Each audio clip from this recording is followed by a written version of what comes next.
Assalamualaikum warahmatullahi wabarakatuh. Halo teman-teman, selamat datang di video pembelajaran kelompok 12.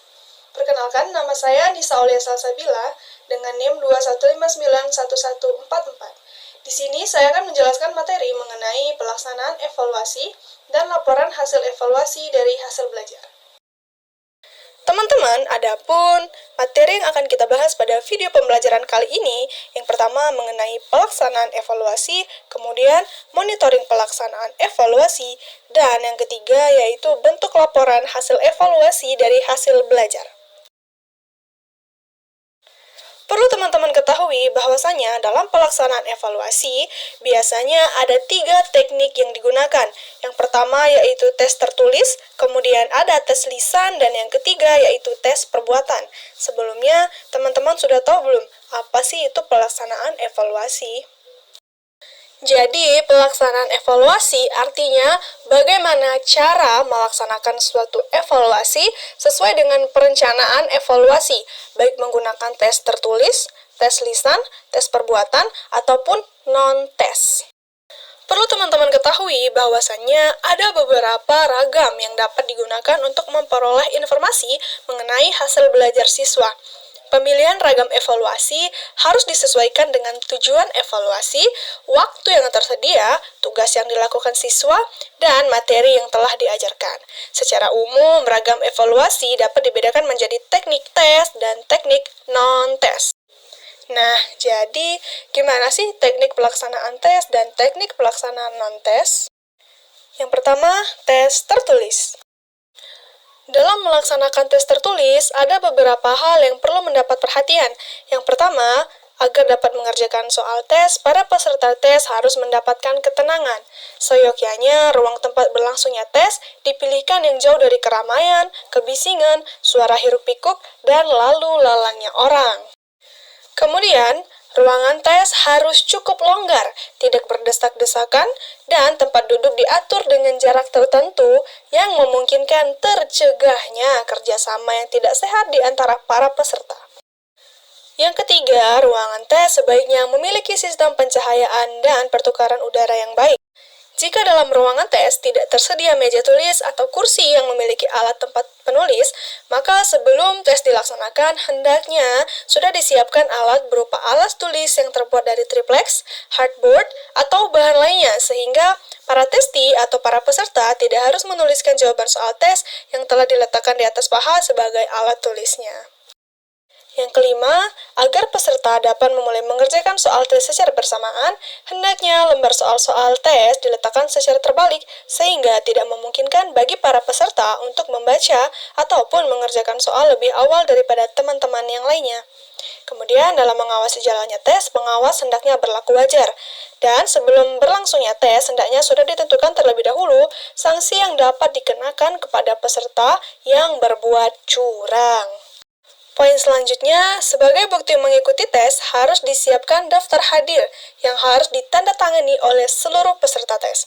Selanjutnya, jika waktu yang telah ditentukan telah habis, hendaknya peserta diminta untuk menghentikan pekerjaannya dan secepatnya meninggalkan ruangan tes. Yang terakhir, untuk mencegah timbulnya berbagai kesulitan di kemudian hari, pada berita acara pelaksanaan tes harus dituliskan secara lengkap berapa orang yang hadir dan siapa yang tidak hadir dengan menuliskan identitasnya.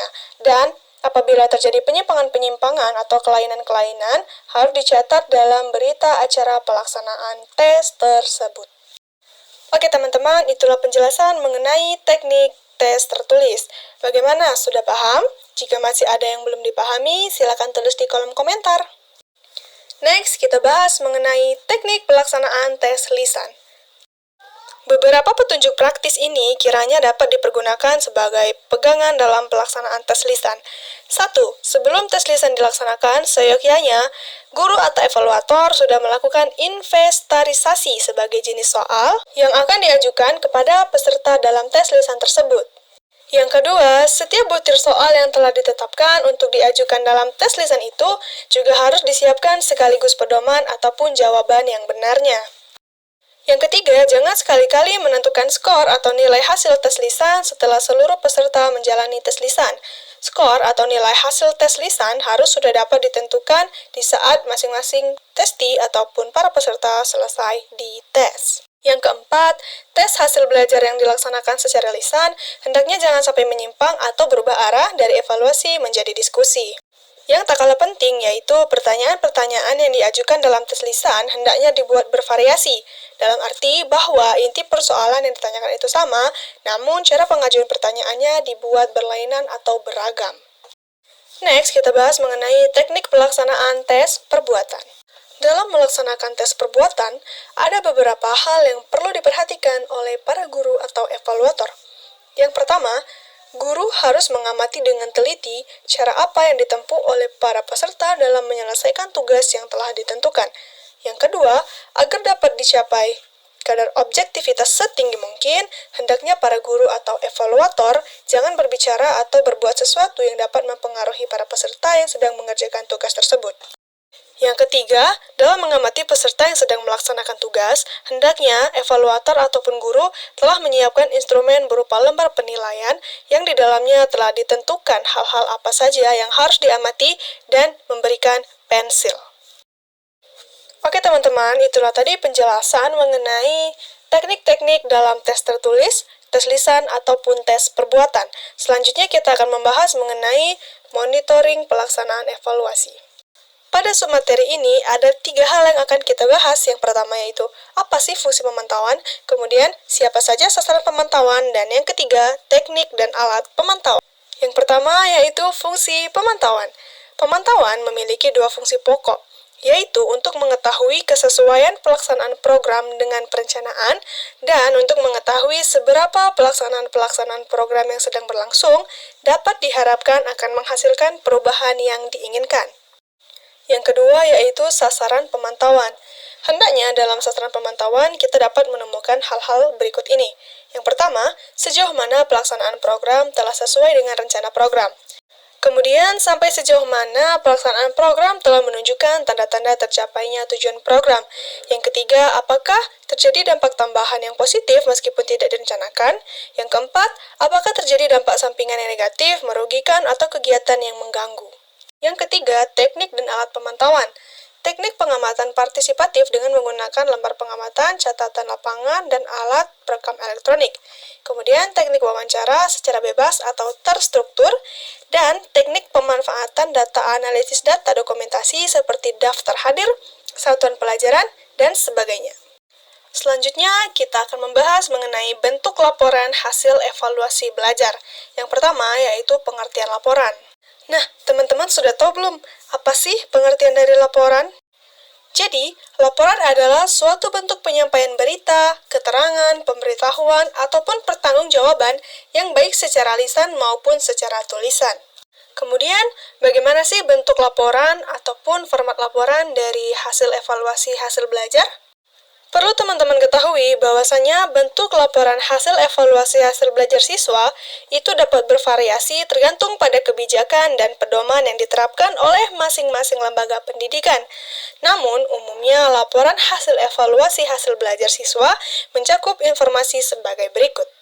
Yang pertama, identitas siswa. Di dalam identitas siswa mencakup nama lengkap siswa, kelas ataupun tingkat pendidikan, dan nomor induk siswa atau NIS. Yang kedua, berisi mata pelajaran atau bidang studi. Di sana dicantumkan nama mata pelajarannya dan bidang studi yang dievaluasi. Kemudian yang ketiga yaitu kompetensi ataupun tujuan pembelajaran. Di dalamnya dituliskan kompetensi ataupun tujuan pembelajaran yang dievaluasi. Kemudian ada jenis evaluasi. Di sini dituliskan mengenai jenis evaluasi apa yang dilakukan. Apakah tes tertulis, tes lisan, ataupun tes perbuatan, atau bisa juga kombinasi dari beberapa jenis evaluasi tersebut. Pada hasil evaluasi, ini mencakup nilai atau skor yang diperoleh siswa dalam setiap jenis evaluasi yang dilakukan, dan penilaiannya dapat berupa angka, huruf, ataupun deskripsi kualitatif. Bagian selanjutnya yaitu mengenai komentar atau catatan. Komentar atau catatan dari guru mengenai prestasi, kekuatan, dan kelemahan siswa dalam hasil belajar. Kemudian berisi saran atau rekomendasi untuk perbaikan guru ataupun pengembangan lebih lanjut. Di urutan terakhir ada tanda tangan dan tanggal. Tanda tangan ini merupakan tanda tangan guru atau penilai yang bertanggung jawab atas laporan hasil evaluasi dan disertakan dengan tanggal penyelesaian laporan tersebut. Selanjutnya, kita akan membahas mengenai format bagaimana guru membuat hasil laporan hasil evaluasi belajar. Tidak berbeda jauh dengan bentuk laporan tadi, pada format laporan berisikan tentang identitas atau informasi peserta didik, kemudian ada tujuan evaluasi. Pada bagian ini, dijelaskan mengenai tujuan dari evaluasi hasil belajar yang dilakukan, misalnya untuk mengevaluasi pemahaman konsep, keterampilan, atau sikap dari peserta didik. Kemudian, pada metode evaluasi, di sini menjelaskan mengenai metode apa yang digunakan dalam evaluasi, apakah tes tulis, tugas proyek, observasi, atau kombinasi dari beberapa metode. Kemudian, dideskripsikan instrumen yang digunakan untuk masing-masing metode evaluasi tersebut. Tahap selanjutnya yaitu analisis dan interpretasi. Analisis hasil evaluasi ini untuk menentukan sejauh mana peserta didik telah mencapai tujuan pembelajaran, dan identifikasi kekuatan dan kelemahan peserta didik di dalam hasil belajar. Selanjutnya yaitu rekomendasi. Di sini, guru memberikan rekomendasi kepada peserta didik dan orang tua atau wali untuk meningkatkan hasil belajar. Kemudian, sarankan strategi pembelajaran yang dapat membantu peserta didik di dalam mengatasi kesulitan belajar. Pada bagian terakhir yaitu kesimpulan. Ringkasan kesimpulan dari hasil evaluasi termasuk pencapaian peserta didik dan area yang perlu diperhatikan yang dituliskan di dalam kesimpulan. Kemudian, jelaskan harapan untuk perkembangan peserta didik selanjutnya. Penting untuk dicatat bahwasannya format laporan evaluasi hasil belajar ini dapat bervariasi, tergantung pada kebijakan dan praktik di setiap lembaga pendidikan, seperti yang saya sudah jelaskan sebelumnya. Oke teman-teman, itulah tadi format dan bentuk laporan dari hasil evaluasi hasil belajar. Next, kita membahas mengenai apa sih manfaat dari penulisan laporan hasil evaluasi. Yang pertama yaitu manfaatnya bagi peserta didik. Jadi, manfaat yang bisa didapatkan bagi peserta didik yang pertama, dapat membangkitkan minat dan motivasi belajar. Kemudian, dapat membentuk sikap yang positif terhadap belajar dan pembelajaran, dapat membantu pemahaman peserta didik menjadi lebih baik, membantu peserta didik dalam memilih metode belajar yang baik dan benar, dan mengetahui kedudukan peserta didik di dalam kelas. Selanjutnya yaitu manfaat yang dirasakan oleh pendidik ataupun para guru. Yang pertama, promosi peserta didik, seperti kenaikan kelas ataupun kelulusan, kemudian dapat mendiagnosis peserta didik yang memiliki kelemahan ataupun kekurangan, baik secara perorangan maupun kelompok. Kemudian dapat dijadikan dasar pertimbangan dalam pembuatan perencanaan pembelajaran untuk selanjutnya, dan dapat menentukan perlu tidaknya pembelajaran remedial. Kemudian manfaatnya bagi orang tua. Yang pertama, orang tua dapat mengetahui kemajuan belajar anaknya, kemudian dapat membimbing kegiatan belajar di rumah. Selanjutnya, menentukan tindak lanjut pendidikan yang sesuai dengan kemampuan anaknya, dan dapat memperkirakan kemungkinan berhasil tidak anaknya dalam bidang pekerjaannya atau pendidikannya. Next, manfaatnya bagi administrator sekolah. Yang pertama, menentukan penempatan peserta didik. Yang kedua, menentukan kenaikan kelas. Yang ketiga, pengelompokan peserta didik di sekolah mengingat terbatasnya fasilitas pendidikan yang tersedia serta indikasi kemajuan peserta didik pada waktu mendatang. Nah, teman-teman, itulah beberapa manfaat yang dapat dirasakan oleh peserta didik sendiri, orang tua, sekolah, ataupun bagi para guru mengenai adanya hasil evaluasi hasil belajar ini. Sekian penjelasan mengenai materi dari kelompok kami. Saya akhiri. Wassalamualaikum warahmatullahi wabarakatuh.